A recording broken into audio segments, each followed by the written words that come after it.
Hi, everybody. Welcome to Jesse Watters Primetime. I'm Brian Kilmeade. I'll be in for Jesse for the whole hour. Now this, the Democratic Party is not a coalition anymore. It's kind of a preschool. And here's their star student. Here's the mail, it never fails. It makes me want to wag my tail. When it comes, I want to wail. That is not AI, by the way. He ran on socialism, even though he called himself a capitalist, and he did, in fact, win. Quite the fairy tale, but story time is over. Now it's time for Shapes with Mrs. Harris. The point then being, where I think if we were looking at a Venn diagram where there is an intersection among voters, however they're voting, it is around the need for those core issues to be addressed, and who and how they believe it is most likely to occur, by whom and how. I got nothing out of that. Did you guys get anything out of that? All right, so when shapes are hard for Harris, she falls back on what she knows, and that's feelings. And so, you know, I think there are some things that we need to do that are just about our attitude about these things. You know, when I was growing up, oh, you got an attitude? Well, actually, I am advocating for having an attitude.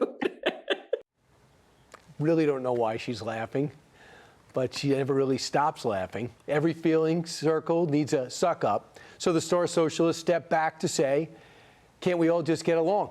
Hey there, Abdul El-Sayed here. I'm reaching out to you now because we need your help. Whatever differences we might have had in the primary, they pale in comparison to all that we hold dear. Okay, all forgiven. The rest of the class didn't get the memo. Half the room's throwing a tantrum. I mean, folks are angry.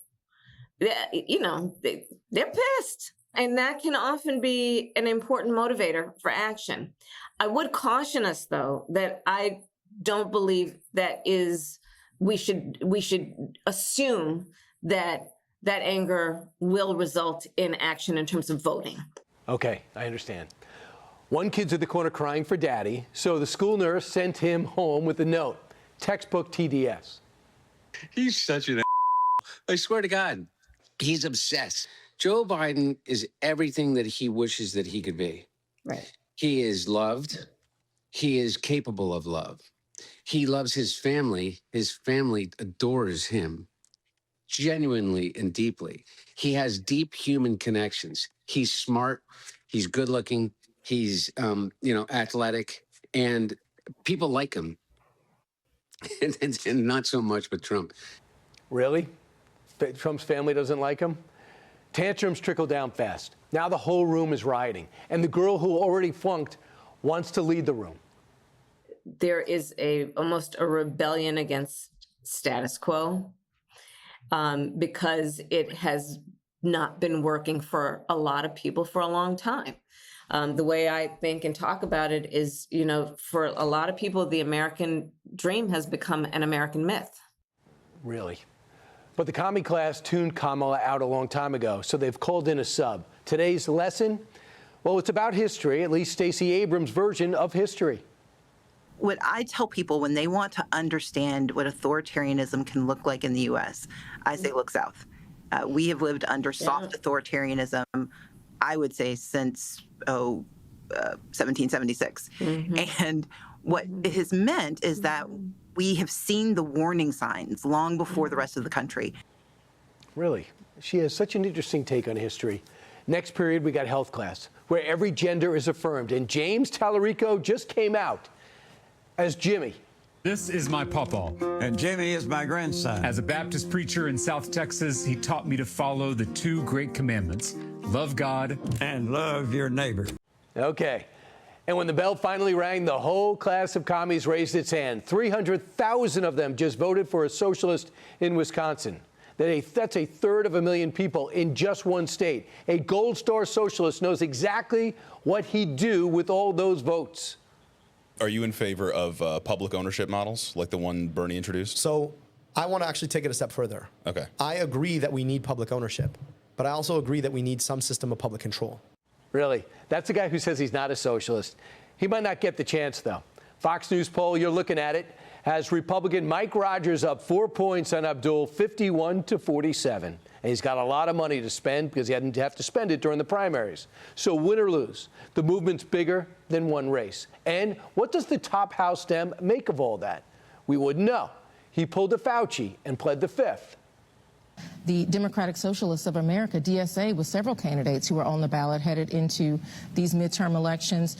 Your thoughts on what that energy, how that represents some of the change that you are talking about that's happening in the progressive wing of your party?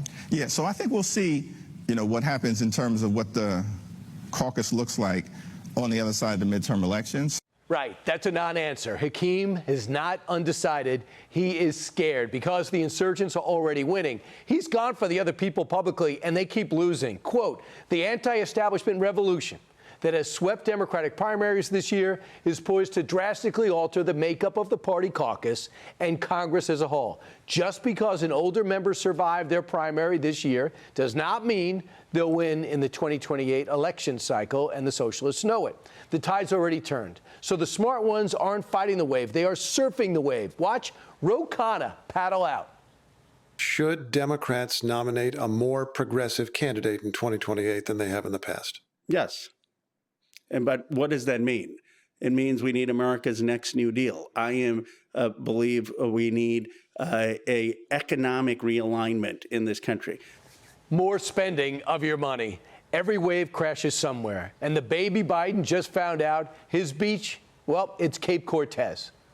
I look at her and I think that, and I see the future of the Democratic Party in every way. I think that AOC, not only as a communicator, but as someone that can, that has an instinct to find common ground, that we do have to have some kind of radical change. And that's not a radical thing to say. It's not a radical thing to say that the system is completely broken. Shouldn't he get a job, by the way? Doesn't he owe a lot of people a lot of money? Meanwhile, Gavin found a beach, too, and he's not leaving. California's already known that he checked out. His own calendar confirmed it. The New York Post got their hands on it. It showed 18 workdays with nothing on it, 0 government business, 4 months. That's unbelievable. That's basically 1 day off every week on the taxpayer's dime. I don't know if you noticed it, but there's a few things that need to be done in California. What's a governor do with all that PTO? The bug isn't, I got to run for office. But if there's a chance for elected office, you would jump at it. If it felt right. The pause says it all. We're having a beer at Crunchies, okay?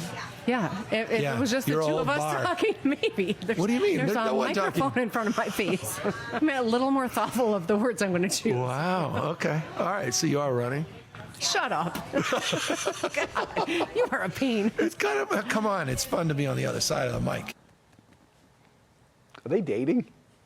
Meanwhile, his office calendar says the calendar doesn't tell the whole story. That's what his office says. Those blank days just mean nothing was booked in advance. They say he was really on calls and having informal chats. Right, informal chats, like beers with Big Gretch, the soon-to-be former governor. Or maybe he's resting up for a presidential run. Could that be it? Because Gavin's swimming left like 2028 depends on it. But not everyone's coming aboard. Rahm Emanuel, he's the lifeguard on duty, and he's whistling up, too. No commies in his court or current. You know, last weekend in Chicago, the DSA held their convention. You're not Democrats. You're a separate party. I'll see you in November. You're literally beating Democrats. Forget about it. Not interested in it. That's a bit of a relief, isn't it, for the country? But one lifeguard can't save the whole beach. So Vance wants his team off their towels and treading some water. Time to sink or time to swim. My warning to my fellow Republicans, Will, would be if we don't get this right, don't blame young people for being sympathetic to socialism. We've got to blame ourselves. You don't stop socialism by throwing slogans at people about the free market. As much as I love the free market, you stop socialism by making people's lives better. And that's what we're trying to do every single day. Be sure to like and subscribe for all the Fox News latest on YouTube and catch full shows streaming now on Fox One.